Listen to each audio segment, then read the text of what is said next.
Hello बच्चों, स्वागत है आप सभी का cure chemistry Hindi YouTube channel में। आज हम लोग बात करने वाले हैं विलयन की सांद्रता। ये टॉपिक है हम लोगों का और ये हम लोगों को जानना है। तो विलयन की सांद्रता क्या है? अब देखिए, ये जो है बड़ा ही बेसिक कॉन्सेप्ट है आपका। बेसिक कॉन्सेप्ट इस वजह से क्योंकि इसका भी आपको यूज पूरे केमिस्ट्री में न्यूमेरिकल के दौरान करना होगा। तो इनका जानना आपके लिए बहुत ज़्यादा जरूरी है। इसमें मोलरता और मोललता दो ऐसे टर्म हैं जो आप लोगों को 9th क्लास में भी पढ़ना था विलियन लेसन में,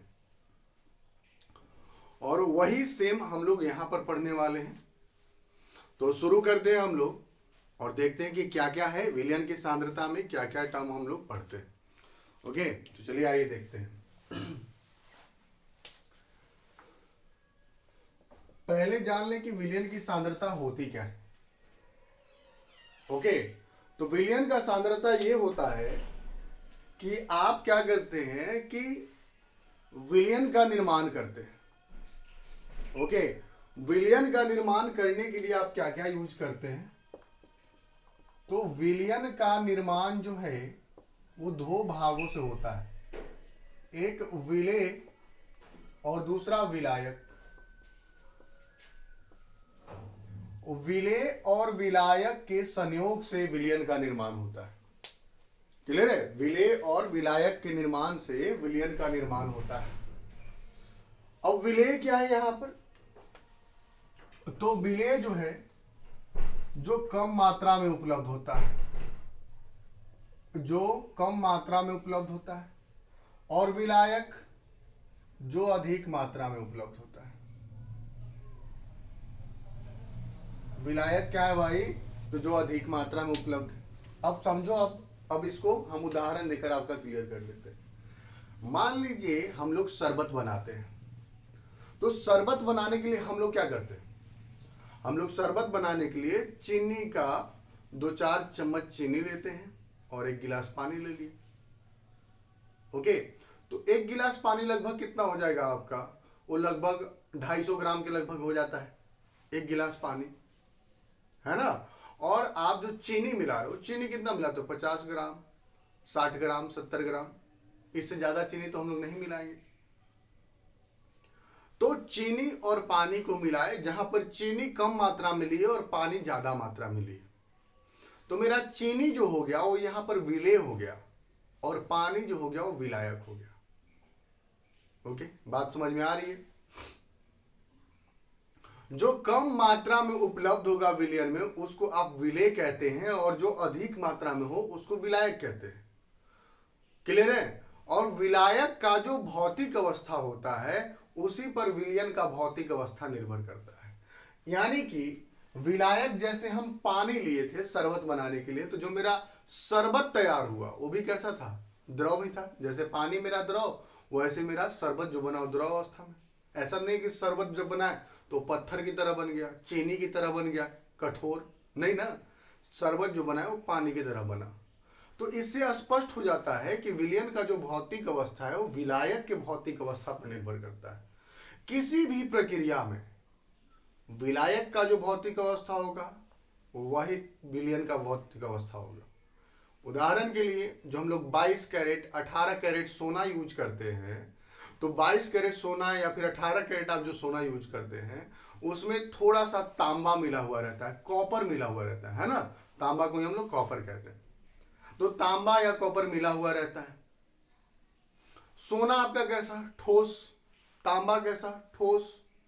सोना वहां पर अधिक मात्रा में होगा, तांबा अधिक मात्रा में। तांबा क्या होगा? कम मात्रा में। तांबा थोड़ी ज्यादा मात्रा में हो जाएगा। तांबा ज्यादा मात्रा में तो उतना आदमी खरीदेगा नहीं ना, उतना आप पैसा देकर थोड़ी खरीदने जाएगा। फिर तो तांबा आपको सस्ता दाम में मिल जाएगा। तो तांबा का बहुत कम मात्रा वहां पर होता है और सोना का मात्रा अधिक। तो वहां पर विलायक कौन हो गया? तो विलायक आपका सोना हो गया। तांबा क्या हो गया? विलेय हो गया। तो आपका विलियन जो बना, जो 18 कैरेट सोना या 22 कैरेट सोना आप बोलते हैं, वो कैसा बनता है? ठोस बनता है। हम लोग ज्वेलरी पहनते हैं, अंगूठी पहनते हैं, गले में पहनते हैं, बहुत जगह है ना, बहुत तरह का ज्वेलरी यूज करते हैं। कैसा होता है? ठोस होता है। क्यों? क्योंकि जो मेरा विलायक था, विलायक कौन था? सोना, वो कैसा था? ठोस था। तो मेरा जो विलयन बना, सोना या तांबा का जो मिश्रण बना, वो कैसा बना? ठोस बना। ओके, स्पष्ट हो गया। अब हम लोग आते हैं अपने पॉइंट पर।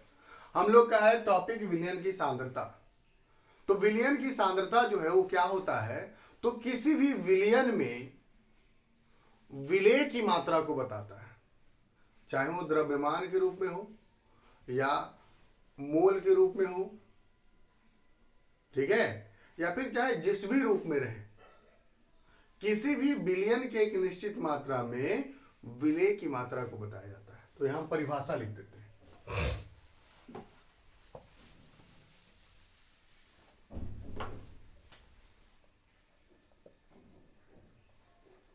किसी एक विलयन के, किसी एक विलयन के निश्चित मात्रा में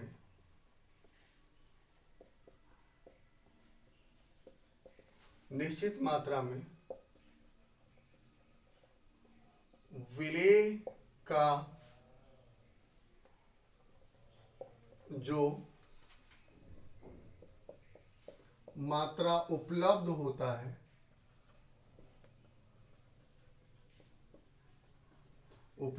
है, इसे विलयन की सांद्रता कहते हैं।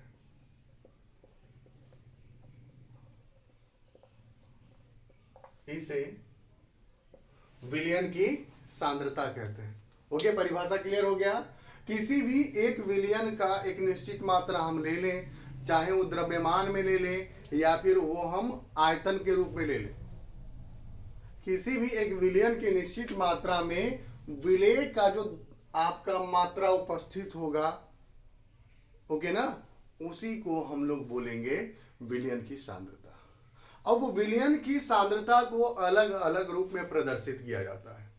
तो कौन कौन से रूप में प्रदर्शित किया जाता है, तो हम लिख देते हैं यहां पर। सबसे पहला रूप हो गया आपका द्रव्यमान प्रतिशत।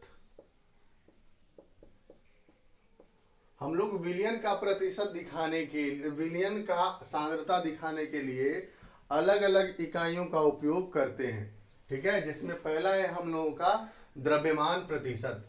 द्रव्यमान प्रतिशत को हम लोग यहां पर W/W से भी दिखाते हैं। दूसरा है हम लोगों का आयतन प्रतिशत।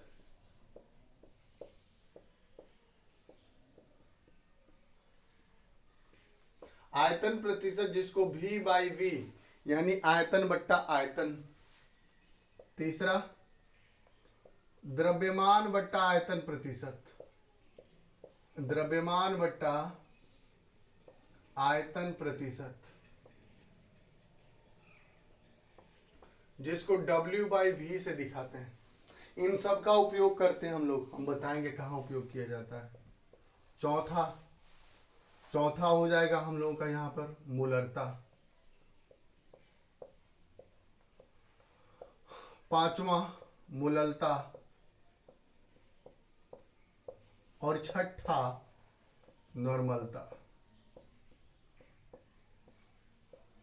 छठा हो जाएगा नॉर्मलता।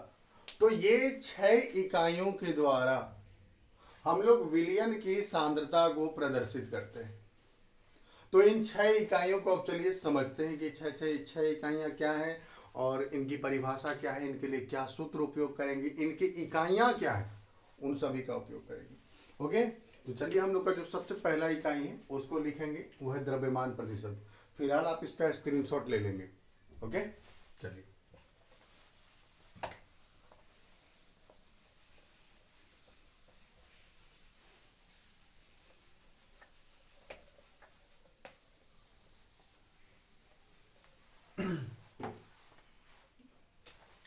और पहला इकाई हम लोग का द्रव्यमान प्रतिशत, W/W। ओके, तो इसको हम लोग परिभाषित करते हैं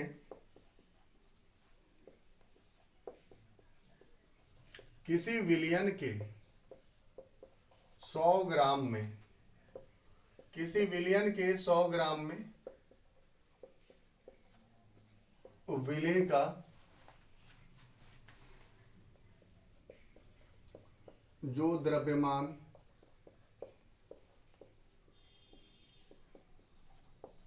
उपस्थित होता है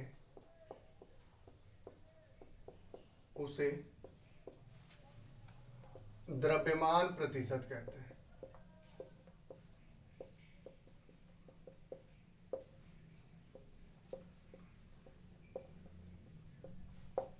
ठीक है, उसे द्रव्यमान प्रतिशत कहते हैं। और सूत्र हो जाएगा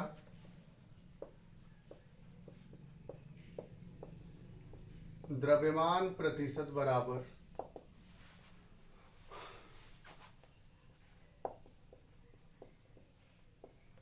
विलेय का द्रव्यमान बट्टा विलयन का द्रव्यमान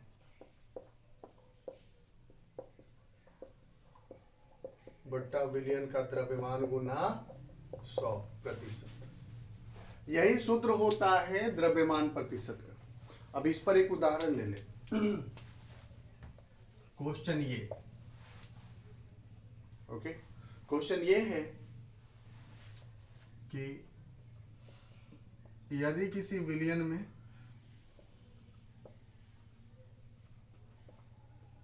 यदि किसी विलयन में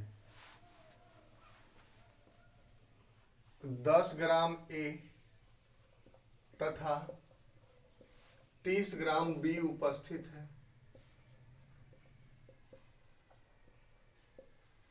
30 ग्राम बी उपस्थित है, तो ए और बी का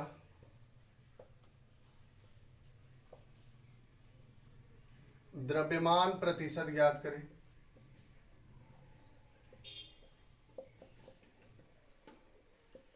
ए और बी का द्रव्यमान प्रतिशत ज्ञात करना है, तो सूत्र लगा देंगे। सूत्र क्या है भाई? तो चलो पहले लिख लेंगे ए का द्रव्यमान प्रतिशत बराबर ए का द्रव्यमान प्रतिशत बराबर क्या लिखेंगे? तो जो ए का द्रव्यमान होगा विलेय का द्रव्यमान, विलेय का जब द्रव्यमान प्रतिशत निकाल रहे तो विलेय का द्रव्यमान, तो ए का निकाल रहे तो ए का द्रव्यमान, ए का 10 हो जाएगा, और बट्टा कुल विलयन का द्रव्यमान। तो कुल विलयन में कितना? 10 ग्राम ए और 30 ग्राम बी, तो 10 और 30 कितना? 40 गुना कितना हो जाएगा? ये 100, तो कट जाएगा 25 से ही, यानी कि 25%। फिर बी का द्रव्यमान प्रतिशत बराबर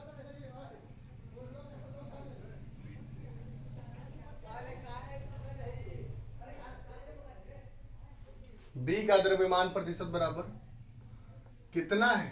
30 ग्राम है, तो 30 बट्टा कितना? कुल द्रव्यमान कितना हो जाएगा? 40 और गुना 100। अब इसको काटेंगे तो 300 बट्टा 4 मतलब कितना? 75%। 75%। तो ए और बी का हम लोग निकाल लिए, और नहीं तो ए का द्रव्यमान प्रतिशत निकाल लिए थे हम लोग, उसको क्या करते? 100 में से घटा देते तो बी का निकल जाता था, 100 में से घटा दे तो 75% आ जाता। ओके, तो आप इस तरीके से क्या कर सकते हैं? द्रव्यमान प्रतिशत को ज्ञात कर सकते हैं। और द्रव्यमान प्रतिशत को अक्सर प्रश्न में भारानुसार लिखे रहता है, याद रखना, भारानुसार। प्रश्न में हमेशा भारानुसार दिया रहेगा। अब इससे एक आपको स्पेशल हम पॉइंट बता देते हैं जो कि क्वेश्चन सॉल्व करने में आपका काम करेगा, तो इसको अब हम मिटा देते हैं। ओके, चलो अब आपका जो एक प्रश्न है,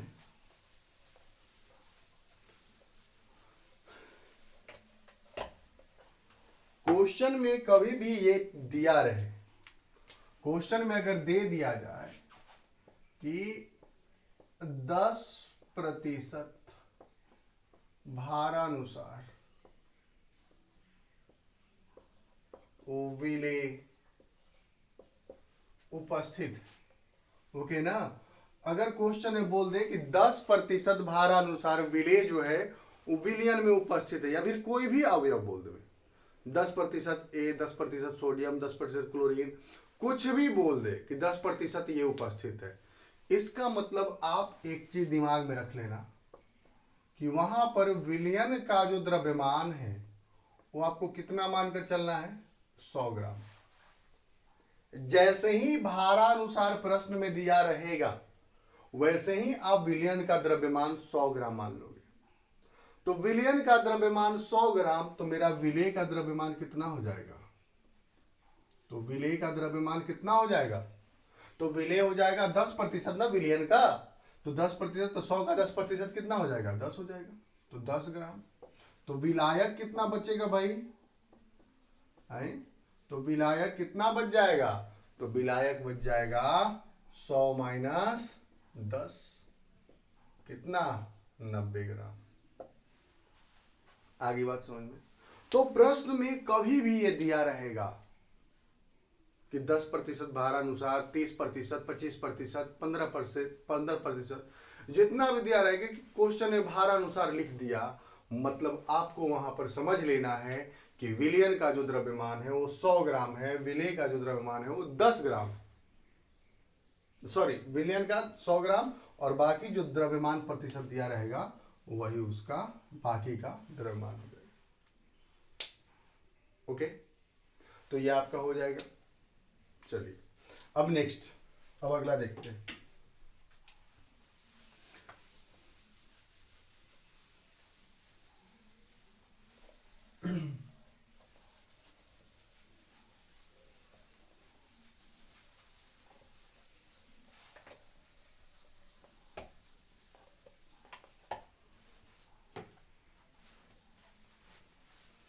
अगला है बाबू हम लोगों का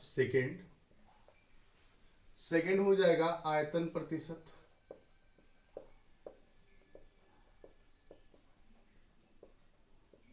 तो वहां पर विलयन के 100 ग्राम में, यहां विलयन के 100 मिलीलीटर आयतन में। तो आयतन प्रतिशत बराबर डायरेक्ट हम यहां पर सूत्र लिख देते हैं, आयतन प्रतिशत बराबर विलेय का आयतन बट्टा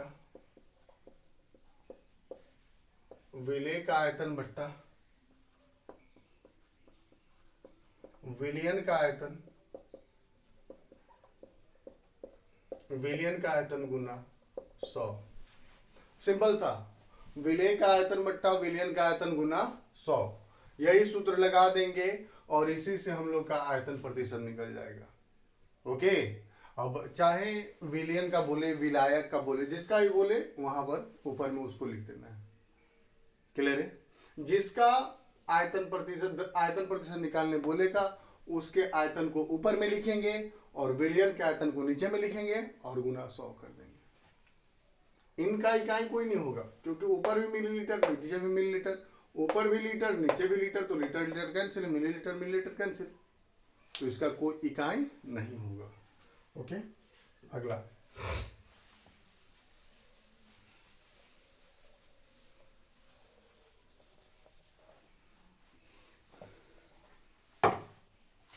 तीसरा है हम लोगों का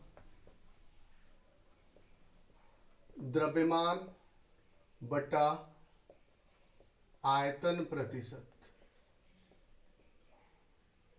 देखिए इसका उपयोग हम लोग करते हैं, द्रव्यमान बटा आयतन प्रतिशत का जो उपयोग होता है इसका उपयोग किया जाता है दवाई बनाने में। जितना भी दवाई देखोगे तो लिखा रहेगा कि उसमें NaOH जो है, NaOH भाई 10% ग्राम प्रति ml ऐसे दिया हुआ रहता है। इसका मतलब 100 ml में, 100 ml विलयन में 10 ग्राम मेरा NaOH उपस्थित है। ओके, तो किसी विलयन के 100 ml आयतन में विलेय का जितना द्रव्यमान उपस्थित होता है उसी को हम लोग क्या कहेंगे, यहां पर द्रव्यमान आयतन प्रतिशत, और इसके लिए सूत्र लिखेंगे कि विलेय का द्रव्यमान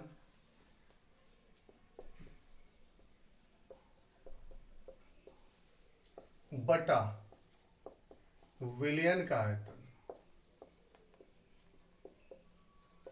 बटा विलयन का आयतन गुना 100। प्रतिशत। ओके, ये सूत्र हो गया। द्रव्यमान बट्टा आयतन प्रतिशत बराबर विलेय का द्रव्यमान बट्टा विलयन का आयतन गुना 100, यही होता है सूत्र।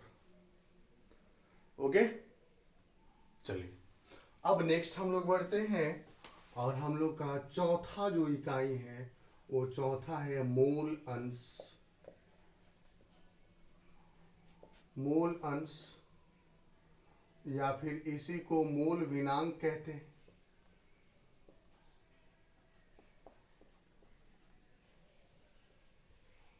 या इसी को मोल प्रभाज कहते हैं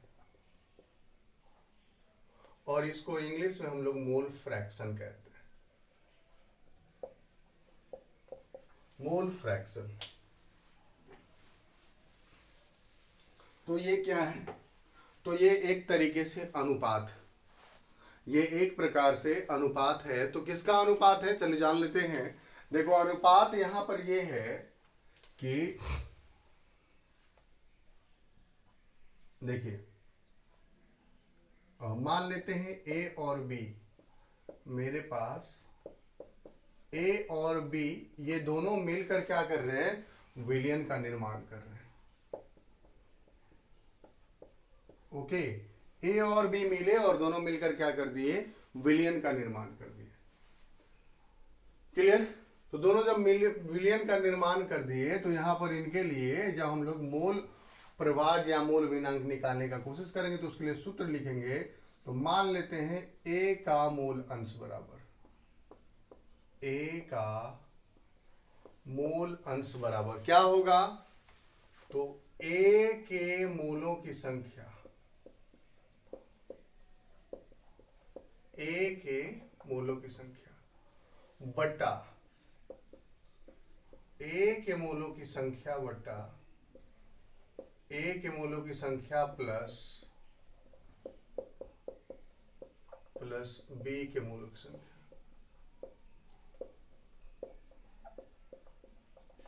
यानी अगर शॉर्ट में लिखे तो हमेशा याद रखना कि इस मोल अंश को या मोल विनांक या मोल प्रभाज को हम लोग एक्स से सूचित करते हैं और यहां पर लिखेंगे एक्स ए। ए का मूल अंश मतलब एक्स ए बराबर मोल को किसे दिखाते हैं? एन से, तो एन ए, तो N A plus N B, B के मोलों की संख्या। ओके ना, एन से दिखाते हैं मोलों की संख्या को तो एन बी। तो ऐसे हम लोग लिख सकते हैं। अब इसी प्रकार अगर मोल अंश बी का निकालना है तो एक्स बी बराबर बी के मोलों की संख्या बटा ए के मोलों की संख्या प्लस बी के मोलों की संख्या। तो ये सूत्र हो गया। यानी जब भी किन्हीं का मोल अंश निकालना हो आपको, ओके, जब भी किसी का मोल अंश निकालना हो तो आप क्या करेंगे? ये सूत्र लगाएंगे। जितने भी अवयव होंगे उन सभी अवयवों के मोलों की संख्या का योग जो होगा उसको नीचे रखेंगे और जिसका निकालना होगा मोल अंश उसके मोलों की संख्या को ऊपर रख देंगे। चाहे 3 अवयव हो, 4 हो, 5 हो, 6 हो, 7 हो, कितने भी हो, जितना रहेगा उतने को सभी के मोलों की संख्या को नीचे में रख देंगे और जिसका निकालना होगा उसका मोल का संख्या ऊपर में रख देंगे। ओके, और इस प्रकार से आपका मोल अंश या मोल विनांक जिसको बोल रहे हैं, मोल प्रभाज बोलते हैं या फिर मोल फ्रैक्शन आप इंग्लिश में कह रहे हो, तो वो आप निकाल सकते हो यहां पर। ओके, अब यहां पर अब एक क्वेश्चन हम लेते हैं और वो एक साधारण सा प्रश्न लेंगे और उसके बाद फिर आपको इससे और 2 प्रश्न कराएंगे। ठीक है, तो चलिए देखिएगा यहां पर इस फॉर्मूले को दिमाग में रखना। हाँ, इस फॉर्मूले को दिमाग में रखना, साथ साथ एक चीज और हम यहां पर लिख देते हैं। मान लो तुम एक्स ए प्लस एक्स बी करते हो, यानी कि ए और बी के मोल अंश को जोड़ देते हो, तो जोड़ने पर देखो तो क्या पाओगे? जोड़ने पर तो यही ना लिखोगे कि एन ए बट्टा N A plus N B और एन बी बट्टा N A plus N B. अब यहां पर देखो तो दोनों को जोड़ोगे तो एलसीएम कितना हो जाएगा? एलसीएम हो जाएगा N A plus N B, यही ना एलसीएम हो जाएगा। और ऊपर में क्या आएगा? यहाँ पर ऊपर में एन ए, यहाँ पर ऊपर में एन बी, कैंसिल हो जाएगा, कितना आएगा? 1 आएगा। मतलब कि किसी मिश्रण में, किसी विलयन में जितने भी अवयव होंगे, जितने भी अवयव उपस्थित होंगे, उन सभी के मूल अंशों का योग हमेशा कितना के बराबर होगा? 1 के बराबर होगा। चाहे 10 अवयव हो, 50 अवयव हो, जितने भी हो, उन सबका योग जो होगा 1 के बराबर होगा। और इस प्रकार से हम एक काम ये भी कर सकते हैं कि अगर एक्स ए प्लस एक्स बी बराबर 1 है, मतलब अगर हमको एक्स ए का मान निकालना है तो 1 माइनस एक्स बी हम कर देंगे तो नहीं निकल जाएगा? अगर एक्स बी का मान पता हो तो एक से डायरेक्ट निकाल सकते हैं। ओके ना? अच्छा देखो यहां पे, सॉरी,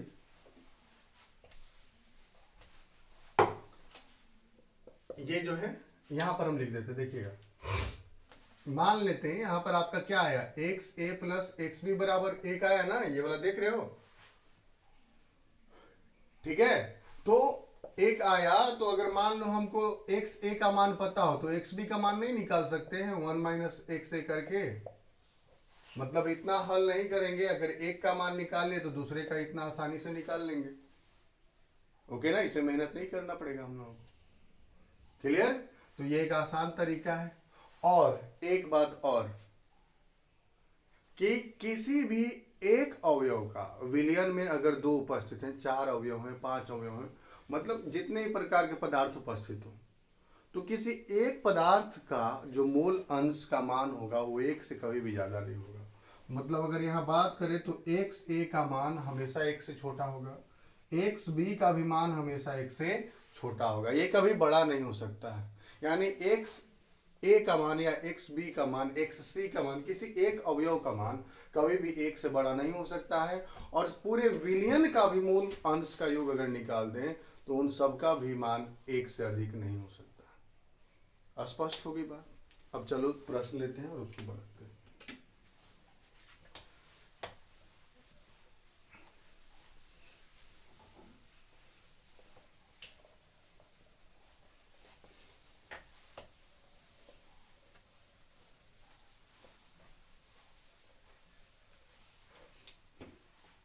देखना यहां पर प्रश्न ये है बच्चे हम लोगों का कि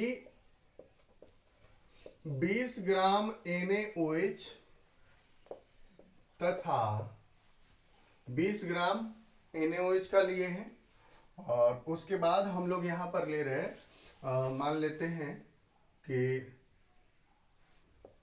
36 ग्राम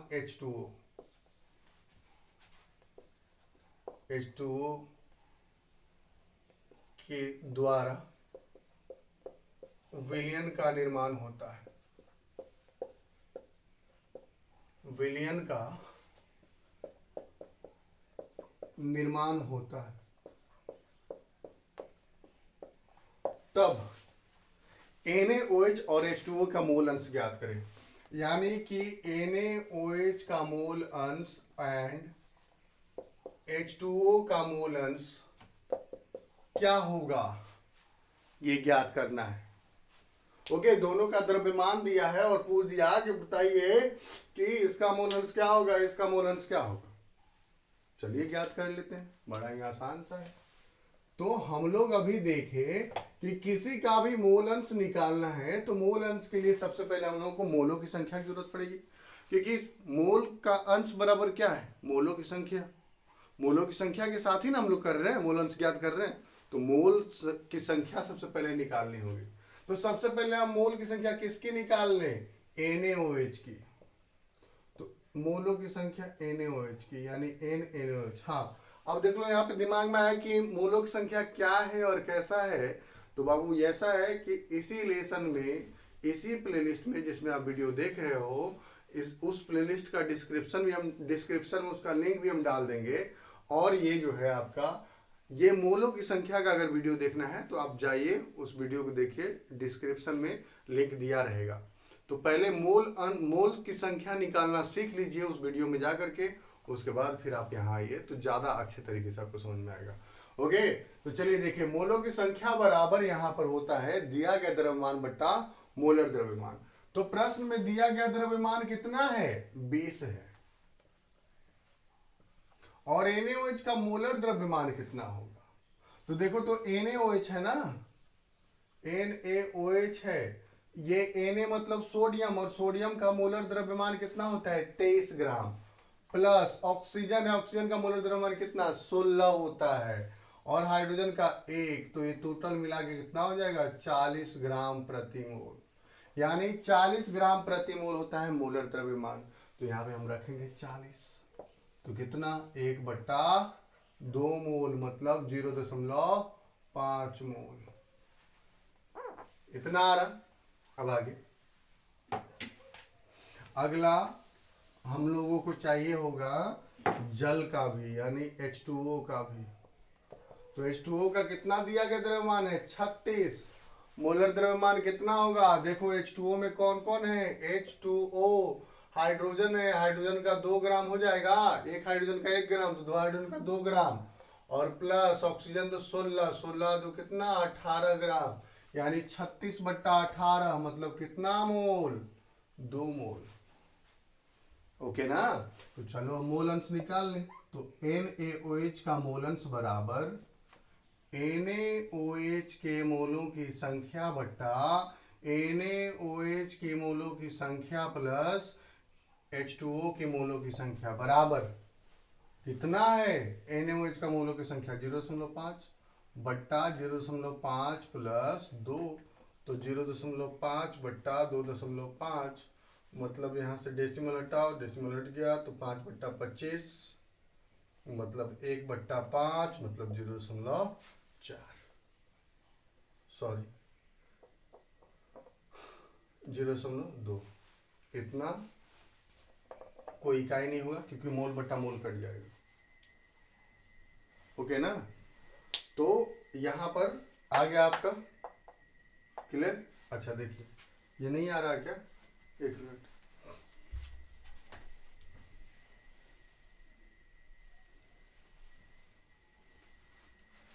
हो गया, चलिए अब देख लो। अब यहां पर NaOH का निकाल लिए, आपको जैसा कि हम बताए कि अगर दो अवयव है तो NaOH का निकाल लिए। तो अब यहां पर देखो हम लोग तरीका अपना लेंगे। तरीका क्या अपनाएंगे कि जो हम आपको बताया कि जैसे x a plus x b बराबर 1 बताए थे ना, वही वाला सूत्र यहाँ लगा दीजिए। आपके पास कौन कौन है, NaOH है और H2O है, तो x NaOH plus x H2O बराबर कितना होगा 1। ओके ना, तो NaOH का मान यहाँ पे प्रश्न में हम लोग यहाँ पे कैलकुलेट कर चुके हैं 0.2 और प्लस x H2O बराबर 1, तो x H2O का मान कितना आएगा भाई, तो 1 माइनस 0.2 मतलब 0.8, तो 0.8 H2O का मोलंस और NaOH का मोलंस कितना 0.2 आ गया, और दोनों का योग भी कर लो तो देखो 1 के बराबर आएगा, 0.8 प्लस 0.2 1 आ जाएगा, 1.0 है ना। तो इस प्रकार से आप मोलंस ज्ञात कर लीजिएगा। क्लियर है। अब एक और प्रश्न इसी पर,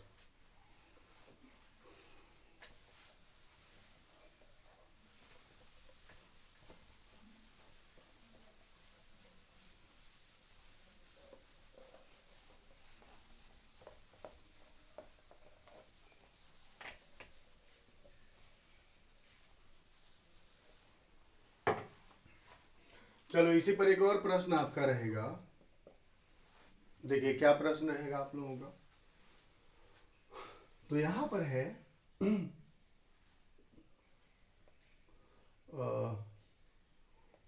मान लेते हैं कि 20% भारा अनुसार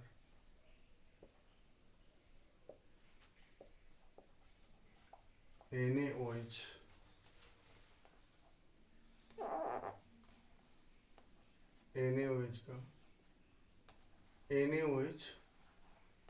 एक जलीय विलयन में उपस्थित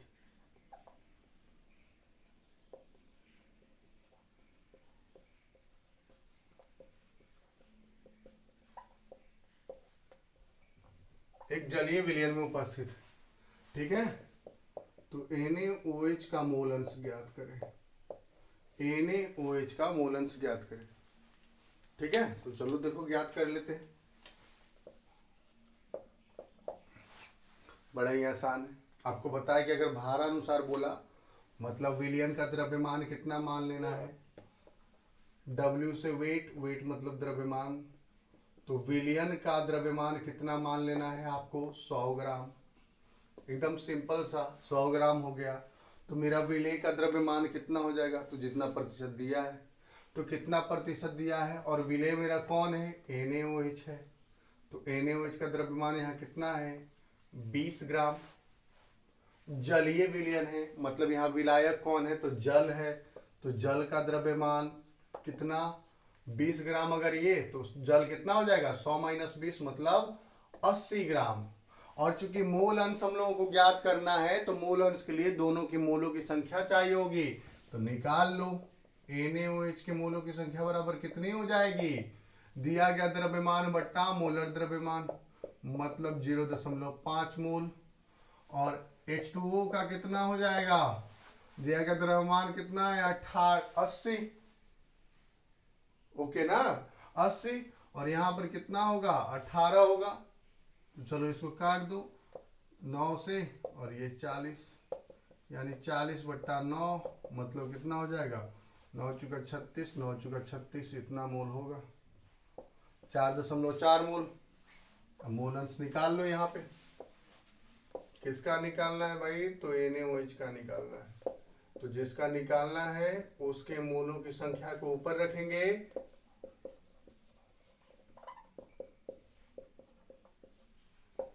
कितना है NaOH का मोल संख्या कितना 0.5 बट्टा 0.5 प्लस 4.4 मतलब 0.5/9 4.5